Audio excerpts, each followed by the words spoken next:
Tentação. Tentação é o grande problema, né, que a gente enfrenta na nossa caminhada com Deus. Afinal de contas, se o problema fosse apenas ser tentado, isso não afetaria tanto a gente. O problema é porque a gente cai na tentação de vez em quando. E falando por experiência própria na área da sexualidade, porque eu já tive muito problema com masturbação, pornografia e coisas semelhantes, a pessoa que entra numa situação como essa, né, numa espiral descendente sem fim, ela se perde muitas vezes em meio a lágrimas. Eu estou falando de crente, eu não estou falando de pessoas que não são crentes, que não confessaram Jesus como Senhor de suas vidas, não, tá? Eu estou falando de quem é crente. Todo mundo aqui está entendendo? E às vezes a pessoa se vê tão perdida, tão absorta naquele desejo de pecar, naquele lamaçal de pornografias e coisas cada vez piores. E eu já recebi e-mails e mensagens de pessoas que falam isso, porque eu publiquei um pouco da minha história, lancei um livro falando sobre isso, Libertação da Imoralidade Sexual. Não sei se alguns de vocês tiveram uma oportunidade de ver. De qualquer forma, basta acessar o meu site, nathanrufino.com.br. Lá tem uns vídeos, textos, tem um livro também. Mas o que muitas vezes acontece é a pessoa dizer: eu acho que não tem mais jeito para mim. Eu já recebi muita mensagem assim. E a idade varia, vai de mulheres, senhoras, avós de 64 anos, a adolescentes de 14 e 15, que se veem perdidas. Eu estou falando de mulheres e de homens, né?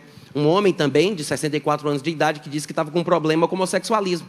Nunca tinha tido relação sexual com um homem, ele casado, mas se sentia tentado com aquela fantasia. E muitas pessoas dizem: eu acho que não tem mais jeito para mim, eu acho que é uma coisa assim que para mim é o fim, e eu já tentei parar, já me esforcei, já fiz isso, já fiz aquilo, já fui por esse caminho, já fui por outro. E eu vejo que isso é uma coisa que atormenta muito a juventude.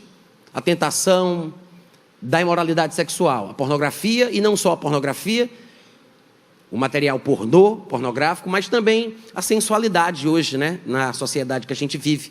Nós vivemos numa sociedade que trabalha contra nós. E nós, sem percebermos, também nos auto-sabotamos.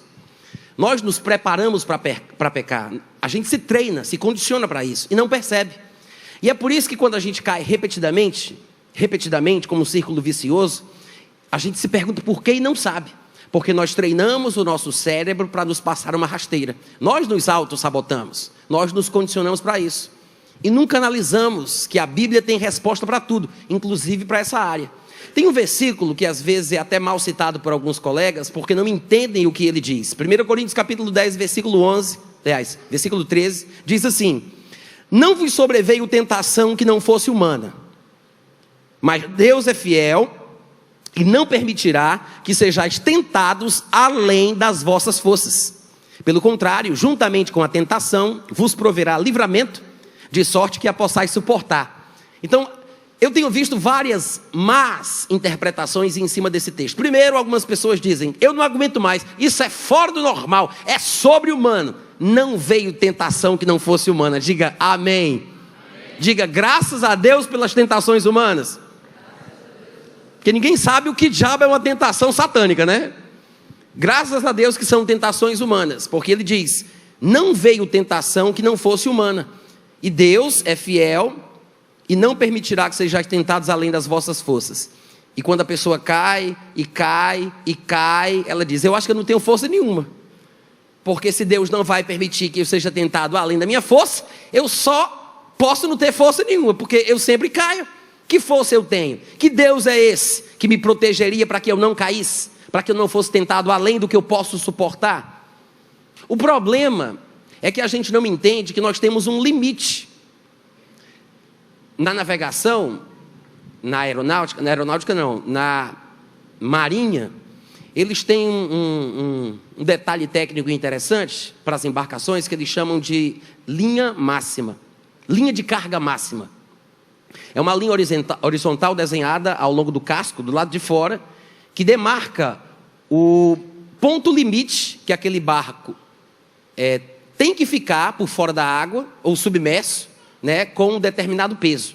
Então, para cada embarcação, eles têm uma pintura de linha de carga máxima. Isso quer dizer o seguinte: ele suporta uma quantidade de quilos X, até que a navegação seja confiável, tranquila e sem correr perigo de sofrer acidente. Se você ultrapassa o limite da carga máxima daquela embarcação, colocando mais peso do que devia, seja lá o que for, material, cimento, pedra, gente, não importa, é um limite de carga máxima. Se você ultrapassa esse limite, a navegação vai ser perigosa e você corre mais risco, independente do mar ser mais revolto ou não.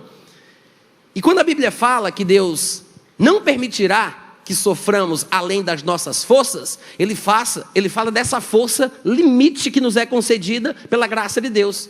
O problema é que nós colocamos sobre nós nos preparamos para pecar, colocamos sobre nós um sobrepeso de coisas que nós vemos no mundo, de filmes que não convêm, que não ajudam, pensamentos, sentimentos, músicas, ideias, relacionamentos, conversas. Chega um momento que não tem como suportar, porque a gente ultrapassou o limite da carga máxima.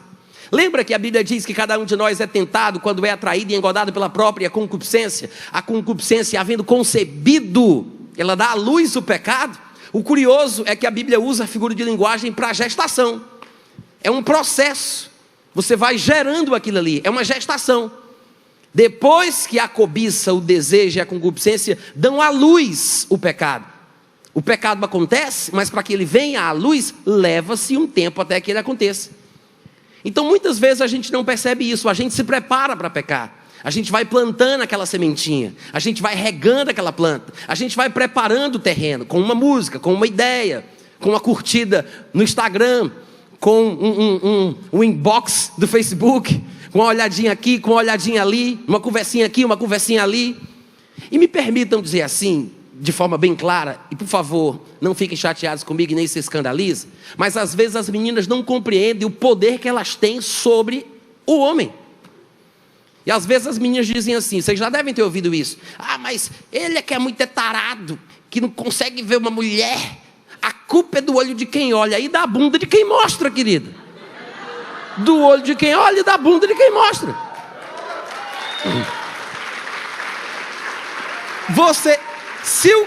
Se o rapaz for normal, eu estou falando de uma pessoa normal, estou falando de um doente não. Se a pessoa for normal, um joelho à amostra excita. Excita, gente. Se concentra por 5 minutos nas dobras, nas curvas daquele joelho. Os homens entendem. Os homens entendem o que eu estou falando. Claro que o homem, ele é mais levado por aquilo que vê, né? E a mulher é mais levada por aquilo que ouve. E eu acho que nós temos até uma parábola disso em nosso corpo. Por isso que os órgãos sexuais do homem é para fora e da mulher é para dentro. Que a mulher é mais seletiva, né? Ela esquenta como um forno a lenha. O homem é como um micro-ondas, 2 segundos. Acabou-se. O homem é para fora e a mulher é para dentro. E é assim que acontece. Então a gente tem que entender a natureza de cada um e respeitar. Porque a Bíblia diz em 1 Tessalonicenses capítulo 4 que Deus julgará aquele que defraudar o seu irmão. Isso quer dizer o seguinte: aquele que provoca a irmã, aquela que provoca o irmão, que coloca a mão onde não deve, que pega onde não deve, que mostra o que não é para mostrar, ou que olha para onde não é para olhar. Sabe? Então a gente tem que ter cuidado com isso, porque além de haver um juízo da parte de Deus, e ele diz que é vingador para com aqueles que se comportam assim e não tratam o seu corpo com santidade, e todos nós estamos nessa situação, todos nós, seres humanos normais. E a sexualidade é uma coisa normal, é humana. A imoralidade é que é mundana, mas a sexualidade é humana. Somos seres humanos, somos seres normais. E eu sei que tem gente que nasce que parece que é assexuado, né? Que tem gente que nasce assim, vocês sabem disso. Jesus falou, ele disse: tem uns que nascem eunucos, tem outros que os homens os fazem eunucos, e tem uns que se fazem a si mesmos eunucos pelo reino de Deus. Mas ele diz, tem gente que nasce eunuco. Eu não sei como é que é isso, mas Jesus disse. Tem gente que é assim. Mas a maioria do povo é normal, sente desejo, tem fogo para dar. Pode dar um amém, gente, estou falando uma coisa boa. Paulo disse que se a pessoa vai viver abrasada, é melhor que ela case. Mas se ela vai casar, ela tem que levar a brasa para o casamento. Vocês entenderam o que eu falei? Então, antes de você casar, você tem que ter fogo para dar. Que povo envergonhado esse, gente. Mas eu sei que você tem fogo, seu hipócrita, seu mentiroso, seu fingido. Essa carinha de sonso não me engana. Então, se é para viver abrasado, a Bíblia diz, se é para viver abrasado, é melhor casar. Ele não está dizendo que no casamento o fogo apaga não, viu gente? Ainda que isso seja uma realidade. Ele não está dizendo isso. As coisas mudam, né? Na relação, à medida que o tempo passa, o fogo ele se transforma. Mas o que ele quer dizer é que você leva o fogo para dentro do casamento. E hoje pela manhã, acho que foi à tarde, eu falei uma coisa que eu acho bem oportuna para falar aqui também. Toma cuidado com esse relacionamento de longa duração. Algumas pessoas vão dizer, mas Natan, você está indo contra relacionamentos duradouros. Eu não estou falando isso, eu estou falando que noivado é igual a diarreia. Quanto mais perto do banheiro fica, menos você controla. A pessoa se engana. Ela diz, mas é porque eu amo ela.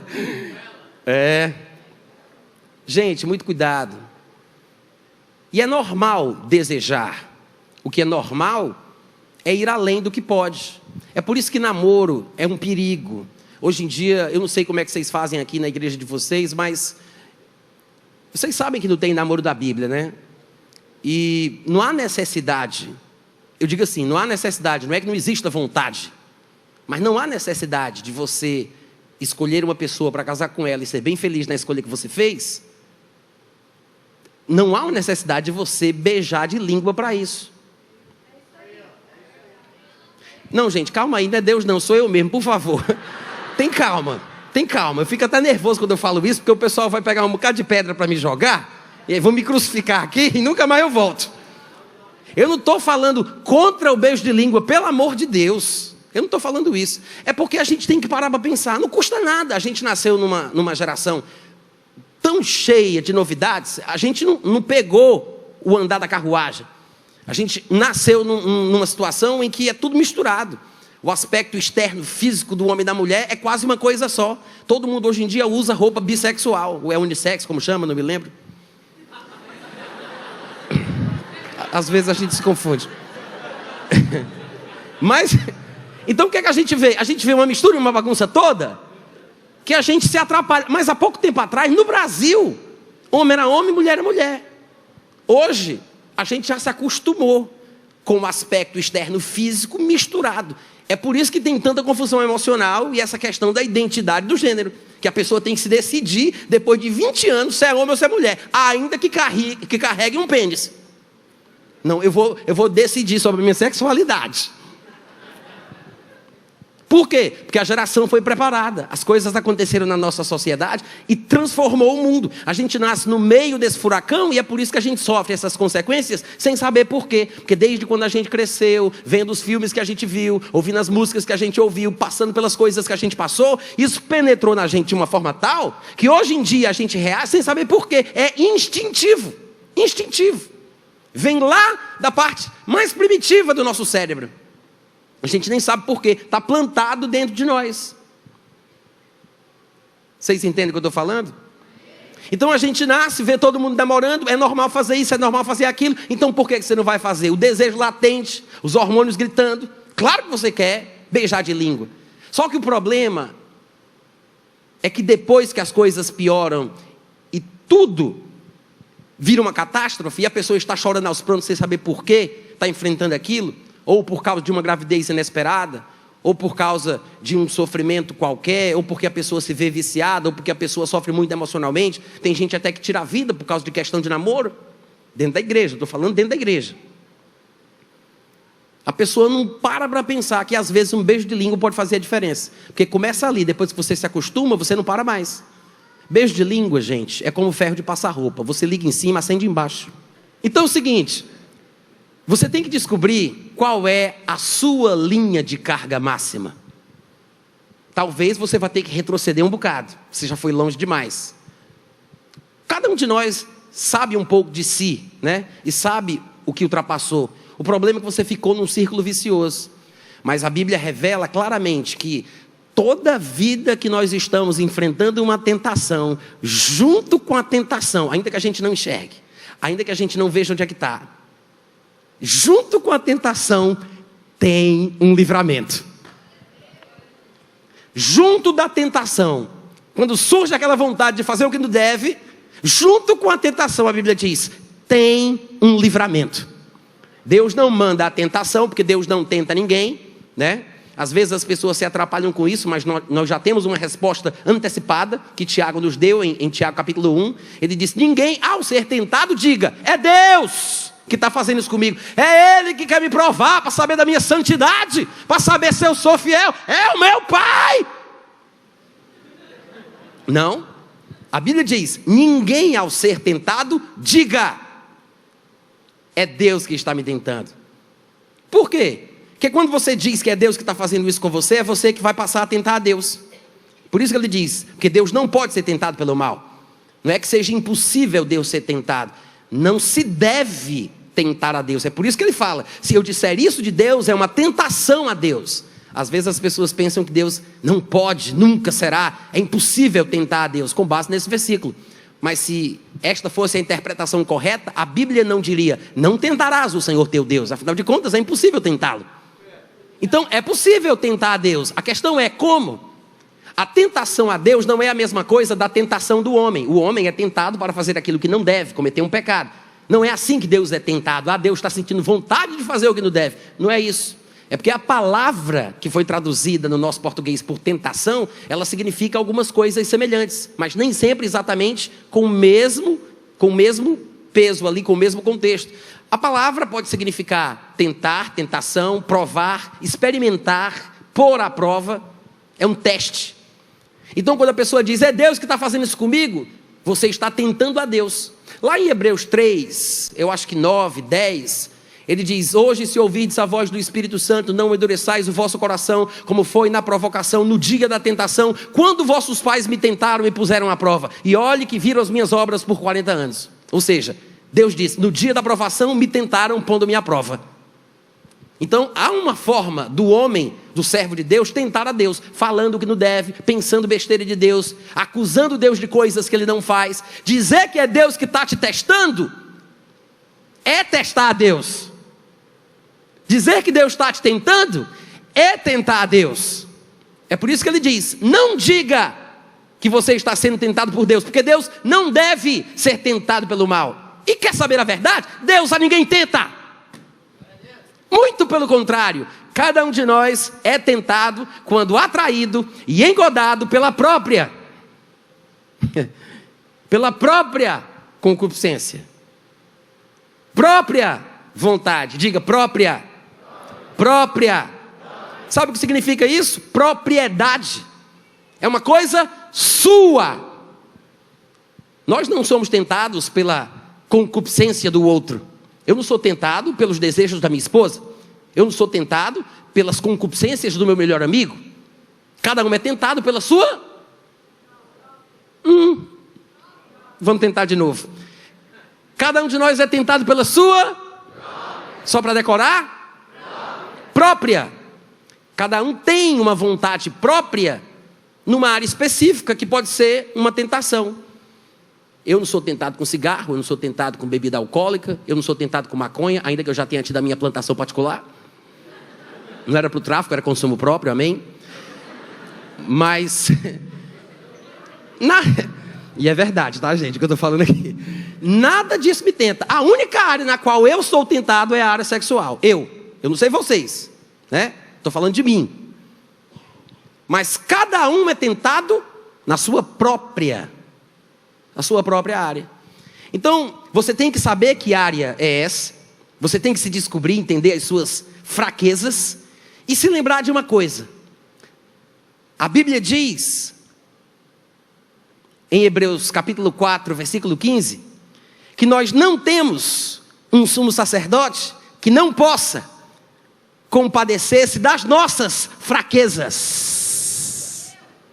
Irmãos, não temos um sumo sacerdote que não possa. E eu acho interessante esses duplos negativos, né? Não temos um que não possa. Isso me lembra muito a época da matemática, que tinha aqueles negócios das combinações dos sinais, lembra? Era menos com mais é menos, menos com menos é mais. Lembra disso? Então aqui ele faz dois negativos. Ele diz, não temos um que não possa. Se fosse, não temos um que possa se compadecer, era negativo. Não temos um que possa. Se fosse, temos um que não pode, era negativo. Mas ele disse, não temos um que não possa, então é positivo. Não temos Um que não possa se compadecer das nossas fraquezas. Por quê? Porque ele foi tentado em todas as coisas como nós. Dá um glória a Deus, gente. Em todas as coisas ele foi tentado como nós, porém sem pecado. O que é uma revelação que traz alívio, né? Isso mostra que é possível ser tentado sem pecar. Quando a Bíblia diz que Jesus foi tentado em todas as coisas como nós, mas sem pecado, é porque ser tentado não é pecado. Gente, aleluia! Aleluia! Ser tentado não é pecado, porque Jesus foi tentado e não pecou. Então você ser tentado não é pecado.